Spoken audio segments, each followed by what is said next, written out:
পারস্য উপসাগরের নীল জলরাশি এখন মার্কিন রণতরী ছায়ায় ঢাকা পড়েছে। ওয়াশিংটন চূড়ান্ত সিদ্ধান্ত নিয়ে ফেলেছে। ইরানকে চারপাশ থেকে এমনভাবে ঘিরে ফেলা হয়েছে যেন এক মরণফাঁদ পাতা হয়েছে তেহরানের জন্য।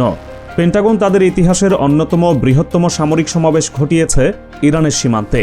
মার্কিন প্রেসিডেন্ট ডোনাল্ড ট্রাম্পের প্রশাসন কেবল কথার লড়াইয়ে থেমে নেই, বরং তারা সরাসরি অ্যাকশনে যাওয়ার জন্য আঙুল রেখেছেন ট্রিগারে। অন্যদিকে তেহরানও জানিয়ে দিয়েছে তাদের ধৈর্যকে দুর্বলতা ভাবলে চরম মূল্য দিতে হবে আমেরিকাকে। ইরানের মিসাইল ফোর্সের প্রতিটি লঞ্চপ্যাড এখন তাক করা আছে মধ্যপ্রাচ্যে অবস্থিত প্রতিটি মার্কিন ঘাঁটি এবং ইসরায়েলের দিকে। যে কোনো মুহূর্তে একটি মাত্র ভুল পদক্ষেপ পুরো মধ্যপ্রাচ্যকে পরিণত করতে পারে দাউ দাউ করে জ্বলতে থাকা অগ্নিকুণ্ডে।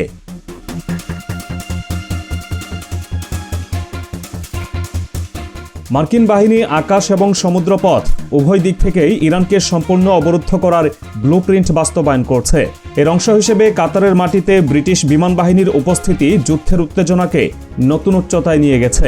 যুক্তরাজ্য সরকার দোহা সরকারের আমন্ত্রণে দোহাই দিয়ে আলুদাইত বিমান ঘাঁটিতে এক স্কোয়াড্রন টাইফুন যুদ্ধ বিমান মোতায়েন করেছে। পেন্টাগন এবং তার পশ্চিমা মিত্ররা খুব ভালো করে জানে ইরানে হামলা চালানো মানেই মৌমাছির চাকে ঢিল দেওয়া। ইরানের হাতে রয়েছে শাহেদ 136-এর মতো ভয়ঙ্কর কামিকাজে ড্রোন, যা রাডারের চোখ ফাঁকি দিয়ে নিখুঁত নিশানায় আঘাত হানতে সক্ষম। ব্রিটিশ টাইফুন যুদ্ধবিমানগুলোকে মূলত সেই ভয় থেকেই সেখানে পাঠানো হয়েছে, যেন ইরানের ড্রোন এবং মিসাইল হামলা থেকে মার্কিন ঘাঁটিগুলোকে রক্ষা করা যায়। এর আগেও ইসরায়েল ও ইরানের উত্তেজনার সময় এবং কাতার বিশ্বকাপের সময় এই বিমানগুলো সেখানে পাহারায় ছিল। ব্রিটিশ প্রতিরক্ষামন্ত্রী জন হিলি একে আঞ্চলিক নিরাপত্তার অংশ বললেও বিশ্লেষকরা পরিষ্কার বুঝতে পারছেন এটি আসলে ইরানি মিসাইলের ভয়ে পশ্চিমারা তাদের শেষ প্রতিরক্ষা দেয়াল তৈরি করছে।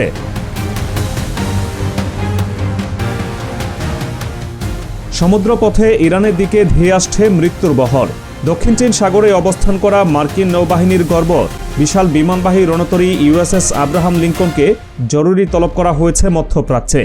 পঞ্চম নিমিৎজ শ্রেণীর এই ভাসমান বিমান ঘাঁটি মালাক্কা প্রণালী পার হয়ে এখন পারস্য উপসাগরের প্রবেশদ্বারে। এই রণতরী একা আসছে না, এর ডেকে রয়েছে বিশ্বের অন্যতম ভয়ঙ্কর F-35 স্টিলথ যুদ্ধবিমানের বিশাল এক স্কোয়াড্রন। আগামী সপ্তাহের শুরুতেই এই বিশাল বহর ইরানের জলসীমায় অবস্থান নেবে বলে পেন্টাগন নিশ্চিত করেছে। এখানেই শেষ নয়, আগামী কয়েক সপ্তাহের মধ্যে দ্বিতীয় আরেকটি মার্কিন যুদ্ধজাহাজ এই বহরে যুক্ত হতে যাচ্ছে। সাগরের বুকেই নজিরবিহীন যুদ্ধ প্রস্তুতি প্রমাণ করে আমেরিকা এবার কোনো মহড়া বা ভয় দেখানোর জন্য আসছে না, বরং তারা বড় ধরনের কোনো ধ্বংসযজ্ঞ চালানোর পরিকল্পনা নিয়েই এগোচ্ছে। পেন্টাগন ইরানের উপকূলীয় শহরগুলোকে টার্গেট করে এই নৌদুর্গ গড়ে তুলছে।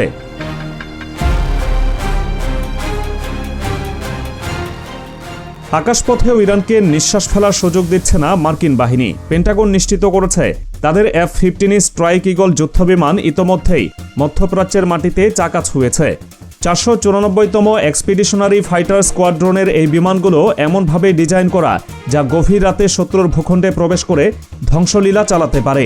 মার্কিন বাহিনী অত্যন্ত গোপনীয়তার সাথে এই বিমানগুলো মোতায়েন করেছে, যদিও তারা ঘাঁটির নাম প্রকাশ করেনি। কিন্তু সামরিক পরিবহন বিমান C-17 গ্লোবমাস্টার 3 এর উড্ডয়ন পথ বা ফ্লাইট ট্র্যাকার বিশ্লেষণ করে নিশ্চিত হওয়া গেছে জর্ডানের মুয়াফফাক সালতি বিমান ঘাঁটিতে এই মারণাস্ত্রগুলো মজুত করা হয়েছে। জর্ডানের এই ঘাঁটি থেকে ইরানের দূরত্ব খুব বেশি নয়, অর্থাৎ আমেরিকা তার বন্ধু রাষ্ট্রগুলোর মাটি ব্যবহার করে ইরানের উপর সাঁড়াশি আক্রমণের ছক কষেছে। এই F-15 বিমানগুলো আকাশযুদ্ধে যেমন পারদর্শী, তেমনি ভূমিতে থাকা ইরানের মিসাইল সাইটগুলো ধ্বংস করতেও এদের জড়ি নেই।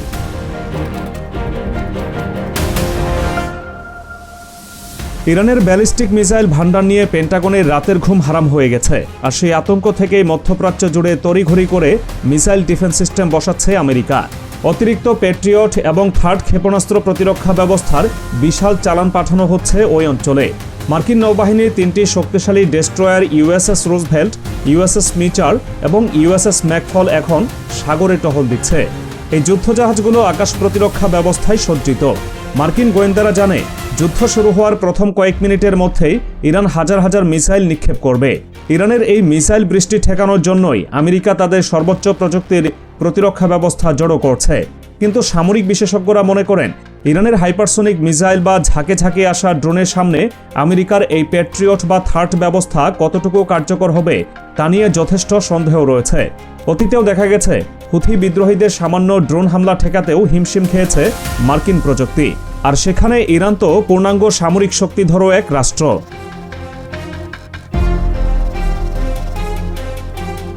এই বিশাল যুদ্ধ আয়োজনের পেছনে আমেরিকা একটি অজুহাত তৈরি করেছে, সেটি হলো ইরানের অভ্যন্তরীণ বিক্ষোভ।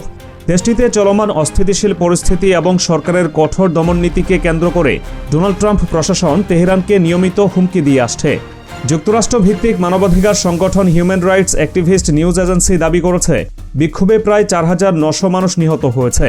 এই তথ্যের উপর ভিত্তি করে মার্কিন প্রেসিডেন্ট ডোনাল্ড ট্রাম্প ইরান সরকারের বিরুদ্ধে ব্যবস্থা নেওয়ার হুঁশিয়ারি দিয়েছেন। তিনি তার বক্তব্যে বলেছেন, ইরান সরকার যা করছে তা আমেরিকা মেনে নেবে না এবং ভবিষ্যতে কি হবে তা এখনই বলা যাচ্ছে না। কিন্তু ট্রাম্পের এই মানবাধিকারের বলি মূলত একটি সাজানো নাটক। আমেরিকা আসলে ইরানের অভ্যন্তরীণ ফাটলকে কাজে লাগিয়ে দেশটিতে সামরিক আগ্রাসন চালানোর পটভূমি তৈরি করছে।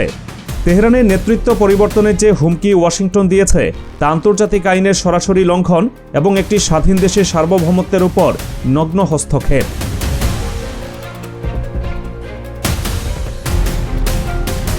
মধ্যপ্রাচ্যের মুসলিম দেশগুলো, বিশেষ করে সৌদি আরব, কাতার এবং সংযুক্ত আরব আমিরাত এখন উভয় সংকটে পড়েছে। এই দেশগুলো আমেরিকার দীর্ঘদিনের মিত্র এবং মার্কিন ঘাঁটিগুলো এসব দেশেই অবস্থিত। ইরান পরিষ্কার ভাষায় জানিয়ে দিয়েছে, আমেরিকার হামলার জন্য যদি কোনো প্রতিবেশী দেশ তাদের মাটি বা আকাশসীমা ব্যবহার করতে দেয় তবে সেই দেশকেও শত্রু হিসেবে গণ্য করা হবে। অর্থাৎ আমেরিকা যদি কাতার বা জর্ডান থেকে বিমান উড়িয়ে ইরানে হামলা করে তবে ইরানের পাল্টা মিসাইলগুলো গিয়ে পড়বে ওইসব দেশের মার্কিন ঘাঁটিতে। এর ফলে পুরো মধ্যপ্রাচ্য জুড়ে এক ভয়াবহ ধ্বংসলীলা শুরু হতে পারে। কাতারে ব্রিটিশ টাইফুন বিমান বা জর্ডানে মার্কিন F-15 মোতায়েনের ফলে এই দেশগুলো এখন সরাসরি ইরানের টার্গেটে পরিণত হয়েছে। ওয়াশিংটন তার নিজের স্বার্থ উদ্ধারের জন্য মধ্যপ্রাচ্যের এই দেশগুলোকে বলির পাঠা বানাচ্ছে।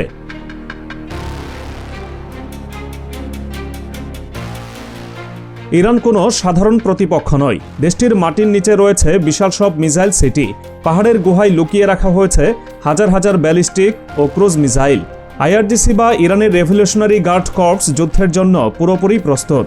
মার্কিন রণতরী আব্রাহাম লিঙ্কন যতই শক্তিশালী হোক না কেন, পারস্য উপসাগরের সরুপথে এটি ইরানের অ্যান্টিশিপ মিসাইল এবং স্পিডবোট কামিকাজে হামলার সহজ শিকারে পরিণত হতে পারে।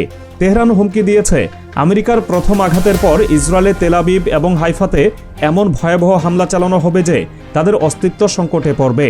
ইরানের হাতে থাকা ফাত্তা হাইপারসোনিক মিসাইল মাত্র 400 সেকেন্ডের মধ্যে ইসরায়েলে আঘাত হানতে সক্ষম, যা আটকানোর সাধ্য আমেরিকার কোনো প্রতিরক্ষা ব্যবস্থা নেই। ডোনাল্ড ট্রাম্প সামরিক অপশন খোলা রাখার কথা বলে পরিস্থিতিকে যুদ্ধের শেষ প্রান্তে নিয়ে গেছেন, কিন্তু পেন্টাগনও জানে ইরানের সাথে যুদ্ধ মানে ইরাক এবং আফগানিস্তানের মতো সহজ কোনো অভিযান নয়। এটি হবে এমন এক যুদ্ধ যা লেলিহান শিখা পুরো বিশ্ব অর্থনীতিকে পুড়িয়ে ছারখার করে দিতে পারে। হরমুজ প্রণালী বন্ধ করে দিলে বিশ্বের তেল সরবরাহ ব্যবস্থা ধসে পড়বে। আমেরিকা এখন ইরানের সীমানায় যে আগুনের খেলা শুরু করেছে তা বুমেরাং হয়ে তাদের নিজেদের ঘাঁটিতেই আঘাত হানতে পারে। F-35 বা F-15 বিমানগুলো হয়তো আকাশে উড়বে, কিন্তু মাটিতে নামার জন্য কোনো রানওয়ে অবশিষ্ট থাকবে কিনা তা নিয়ে পেন্টাগনের জেনারেলদের মধ্যেই গভীর সংশয় রয়েছে।